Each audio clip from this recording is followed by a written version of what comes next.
Dragged Across Concrete is S. Craig Zahler's third directorial effort. You know, he did Bone Tomahawk, he also did the terrific Brawl in Cell Block 99, two movies that I really do like a hell of a lot. I was looking forward to this latest movie. It stars Mel Gibson and Vince Vaughn as two police partners, detectives who get caught on some mobile footage being a little bit rough with one arrestee that they have, and because of this they're suspended and kind of made an example of. But we get to a point where Mel Gibson is his character Brett is struggling financially. You know, his wife has MS, his daughter is getting attacked periodically just within the neighbourhood that they live. They need to move. They need to move to somewhere better that's just going to be a better home life for the family. And that's when he decides to take some drastic action, and he drags his partner along with him for the ride. They discover somebody that's moving through the city to do some criminal activities. They latch onto them to find out what they're going to get up to and rob them and take the money and do their own kind of thing with it. Make their life a little bit better. Get the kind of compensation that they think they deserve for the job that they have been doing for years. And like most of his movies, it is a really long runtime. I think it's just around about 2 hours 39 minutes mark.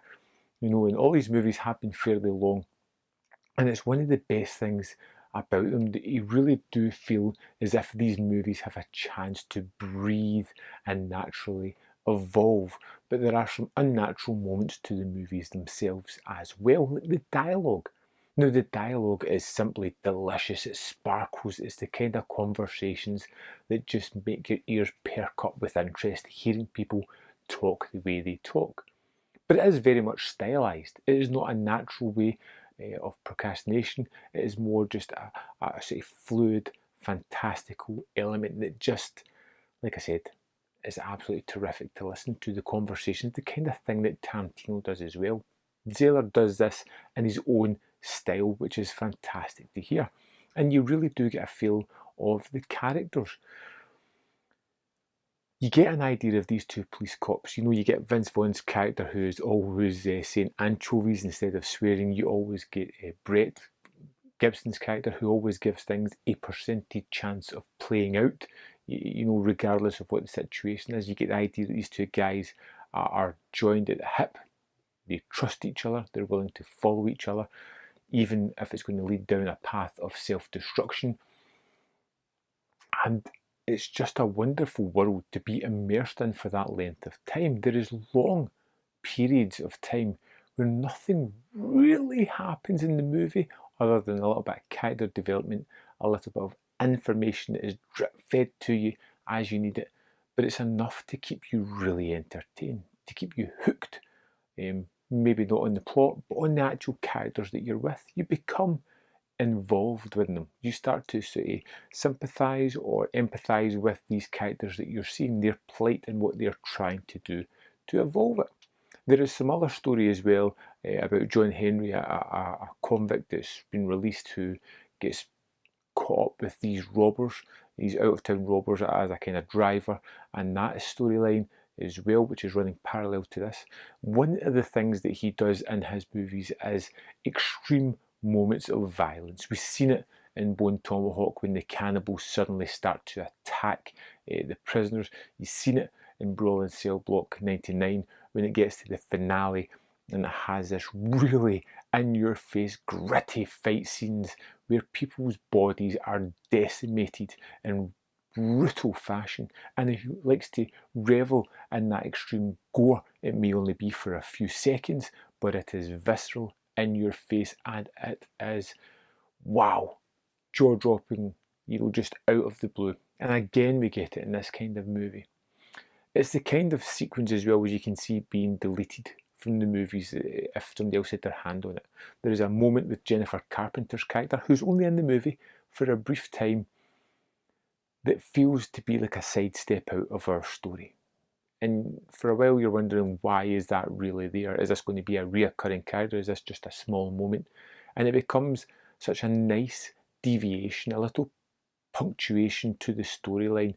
It is a bit in bad taste, but it's there to kind of put a human facet into some of the things that are happening in the movie. I don't want to spoil it because I do feel it's there to be discovered, and it is just a kind of wow moment. You know, I appreciate that deviation. I appreciate seeing that character for a brief moment just to become kind of latched onto that character for that situation to ultimately evolve in the way that it does.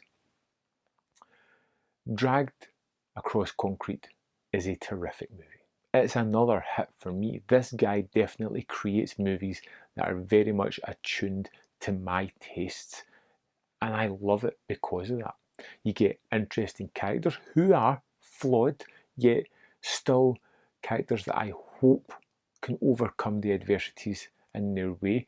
The movies finish in ways that I never expect them to finish. People survive that I don't expect to survive. People die that I don't expect to die.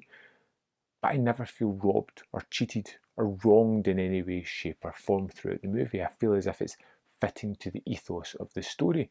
Same in this one, the same in the other two movies as well. These are almost anti-heroes that we are seeing who, well, go down a certain path. I'm not going to spoil it. The style, the pacing, particularly the dialogue, the moments of gore, these are very much auteur theory and practice. You can see his footsteps, his footmark across these movies, the way he layers them up, paces them so carefully, lets the characters evolve before you get this boom ultimate finale that is just jaw-dropping, that makes everything that came before it so worthwhile. Dragged Across Concrete is a fantastic movie. I think it's highly recommended. I think it is possibly better than Brawl in Cell Block 99. Maybe not quite as good as Bone Tomahawk, but then I do have a Kurt Russell soft spot. I'd love to know your opinion of this movie. Are you looking forward to check it out? Have you seen S. Craig Zahler's other movies, like I've mentioned several times? I'd love to know your opinion of them and this one in the comment box below. And I'll see you next time on Man vs. Film.